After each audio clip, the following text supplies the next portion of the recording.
മക്കബായരുടെ ഒന്നാം പുസ്തകം അധ്യായം 4. ഗോർജിയാസിന്റെ മേൽ വിജയം.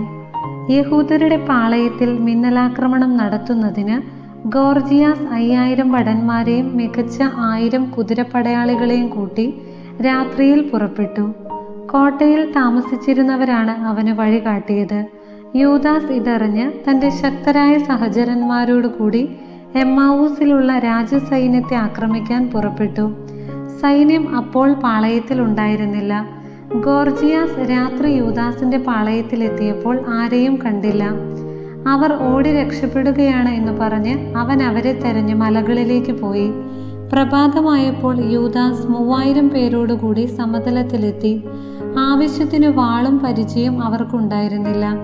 വിജാതീയരുടെ പാളയം കോട്ടകളാൽ സുരക്ഷിതവും കുതിരപ്പടയാൽ വലയിതവുമാണെന്ന് അവർ കണ്ടു. പടയാളികൾ യുദ്ധപരിശീലനം നേടിയവരുമായിരുന്നു. യൂദാസ് അനുചരന്മാരോട് പറഞ്ഞു, അവരുടെ എണ്ണം കണ്ട് പരിഭ്രമിക്കേണ്ട. അവർ ആക്രമിക്കുമ്പോൾ ഭയപ്പെടുകയുമരുത്. സൈന്യസമേതം അനുധാവനം ചെയ്ത ഫറവോയിൽ നിന്ന് ചെങ്കടലിൽ വെച്ച് നമ്മുടെ പിതാക്കന്മാർ രക്ഷിക്കപ്പെട്ടതെങ്ങനെയെന്ന് ഓർക്കുവിൻ. അവിടുന്ന് നമ്മിൽ പ്രസാദിച്ച് നമ്മുടെ പിതാക്കന്മാരോട് ചെയ്ത ഉടമ്പടി ഓർമ്മിക്കുകയും നമ്മെ ആക്രമിക്കുന്ന ഈ സൈന്യത്തെ ഇന്ന് നശിപ്പിക്കുകയും ചെയ്യേണ്ടതിന് നമുക്ക് ദൈവത്തെ വിളിച്ചപേക്ഷിക്കാം. ഇസ്രായേലിനെ രക്ഷിക്കുന്ന ഒരു വിമോചകനുണ്ടെന്ന് വിജാതീയർ അപ്പോൾ അറിയും. വിദേശീയർ തല ഉയർത്തി നോക്കിയപ്പോൾ യഹൂദ സൈന്യം എതിരെ വരുന്നത് കണ്ടു. അവർ യുദ്ധസന്നദ്ധരായി പാളയത്തിൽ നിന്ന് പുറത്തു വന്നു. യൂദാസിന്റെ ആളുകൾ കാഹളം മുഴക്കി യുദ്ധം ആരംഭിച്ചു. വിജാതീയർ പരാജിതരായി സമതലത്തിലേക്ക് പലായനം ചെയ്തു. പിൻനിരയിലുണ്ടായിരുന്നവരെ വാളിനിരയാക്കിക്കൊണ്ട് യൂദാ സൈന്യം ശത്രുക്കളെ ഗസാറ, ഇദുമയ സമതലം, അസോത്തൂസ്, യംനിയ എന്നിവിടങ്ങൾ വരെ പിന്തുടർന്ന് 3000-ഓളം പേരെ വധിച്ചു. അനന്തരം യൂദാസും പടയാളികളും മടങ്ങിപ്പോന്നു. യൂദാസ് ജനത്തോട് പറഞ്ഞു, നിങ്ങൾ കൊള്ളവസ്തുക്കളെ മോഹിക്കരുത്. നമുക്കിനിയും യുദ്ധം ചെയ്യാനുണ്ട്. ഗോർജിയാസും സൈന്യവും മലകളിൽ അടുത്തു തന്നെയുണ്ട്. ഇപ്പോൾ ശത്രുക്കളെ ചെറുത്തു തോൽപ്പിക്കുവിൻ. പിന്നീട് കൊള്ള മുതൽ യഥേഷ്ടം കൈക്കലാക്കാം. യൂദാസ് ഇത് പറഞ്ഞു തീരുന്നതിനു മുൻപ് തന്നെ മലകളിൽ നിന്ന് ഒരു പടനീക്കം കാണാറായി. തങ്ങളുടെ സൈന്യത്തെ യഹൂദർ തുരത്തിയെന്നും പാളയത്തിനു തീ വെച്ചുവെന്നും അവർ മനസ്സിലാക്കി. ഉയർന്നുകൊണ്ടിരുന്ന പുക ഇതിന് തെളിവായിരുന്നു. സംഭവം മനസ്സിലാക്കിയപ്പോൾ ഭയവിഹുലരായ അവർ യൂദാസിന്റെ സൈന്യം സമതലത്തിൽ യുദ്ധത്തിനു തയ്യാറായി നിൽക്കുന്നത് കണ്ട് ഫിലിസ്ത്യരുടെ നാട്ടിലേക്ക് ഓടി രക്ഷപ്പെട്ടു. അനന്തരം യൂദാസും കൂട്ടരും ശത്രുപാളയം കൊള്ളയടിക്കാൻ മടങ്ങി വന്നു.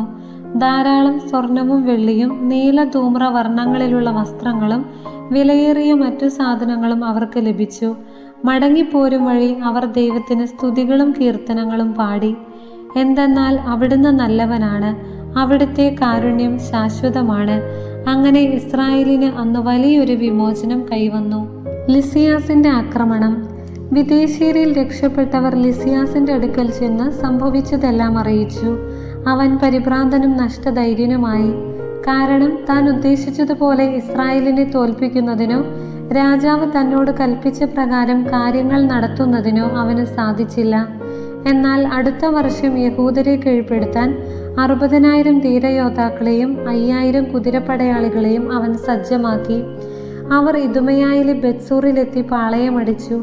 യൂദാസ് 10000 പേരോടുകൂടി അവരെ നേരിട്ടു.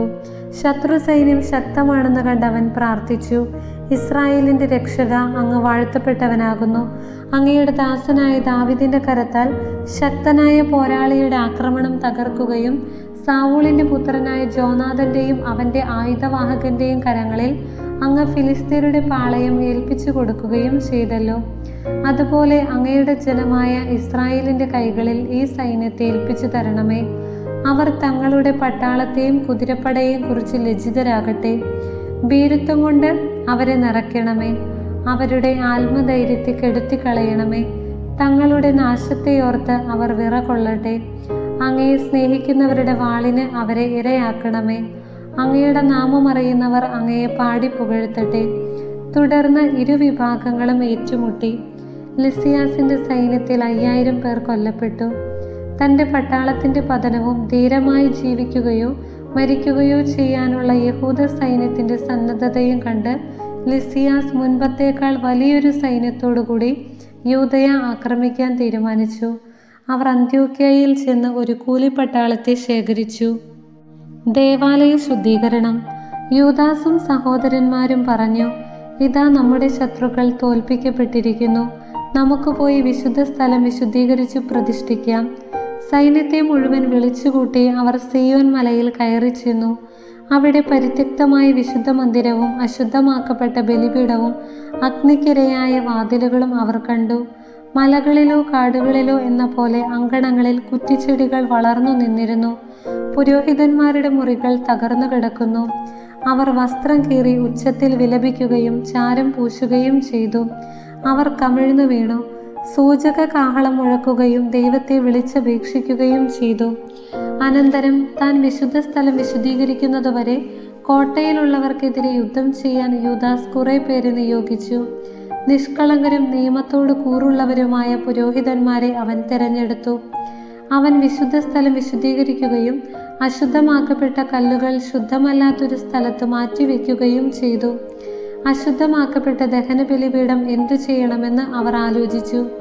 വിജാതിയർ അശുദ്ധമാക്കിയ ബലിപീഠം തങ്ങൾക്ക് ആക്ഷേപകരമായി തീരാതിരിക്കേണ്ടതിന് അത് നശിപ്പിച്ചു കളയുക തന്നെയാണ് വേണ്ടതെന്ന് അവർ തീരുമാനിച്ചു. അതനുസരിച്ച് അവർ അത് തച്ചുടയ്ക്കുകയും അതിൻ്റെ കല്ലുകൾ എന്തു ചെയ്യണമെന്ന് ഒരു പ്രവാചകൻ വന്ന് നിർദ്ദേശിക്കുന്നതുവരെ അവ ദേവാലയം സ്ഥിതി ചെയ്യുന്ന കുന്നിൽ തന്നെ സൗകര്യപ്രദമായ ഒരു സ്ഥലത്ത് സൂക്ഷിക്കുകയും ചെയ്തു. പിന്നീട് അവർ നിയമം നിർദ്ദേശിക്കുന്ന പ്രകാരം ചെത്തിമിനുക്കാത്ത കല്ലുകൾ കൊണ്ട് മുൻപത്തേതുപോലെ ഒരു ബലിപീഠം നിർമ്മിച്ചു. വിശുദ്ധ സ്ഥലവും ദേവാലയ അന്തർഭാഗവും വീണ്ടും നിർമ്മിക്കുകയും അങ്കണങ്ങൾ വിശുദ്ധീകരിക്കുകയും ചെയ്തു. അവർ വിശുദ്ധ പാത്രങ്ങൾ പുതുതായി ഉണ്ടാക്കി. വിളക്കുകാലും ധൂപപീഠവും മേശയും ദേവാലയത്തിലേക്ക് കൊണ്ടുവന്നു. അവർ പീഠത്തിൽ ധൂപമർപ്പിക്കുകയും വിളക്കുകാലിലെ ദീപങ്ങൾ തെളിക്കുകയും ചെയ്തു. ദേവാലയത്തിനുള്ളിൽ പ്രകാശം പരന്നു. അവർ അപ്പം മേശമേൽ വെച്ചു തിരശീല ഇടുകയും ചെയ്തു. അങ്ങനെ തുടങ്ങിയ പ്രവൃത്തികളെല്ലാം അവർ പൂർത്തിയാക്കി.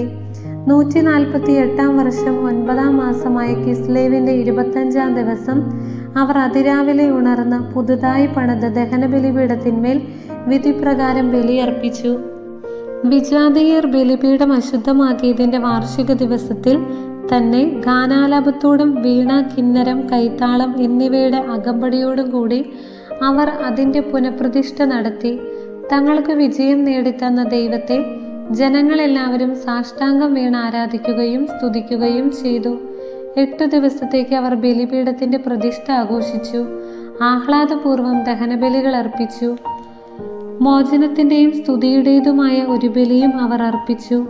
ദേവാലയത്തിൻ്റെ മുൻവശം സ്വർണ്ണമകുടങ്ങളും പരിചകളും കൊണ്ട് അലങ്കരിച്ചു. വാതിലുകൾ പുനരുദ്ധരിക്കുകയും പുരോഹിതന്മാരുടെ മുറികൾ നന്നാക്കി അവയ്ക്ക് കതകുകൾ പിടിപ്പിക്കുകയും ചെയ്തു.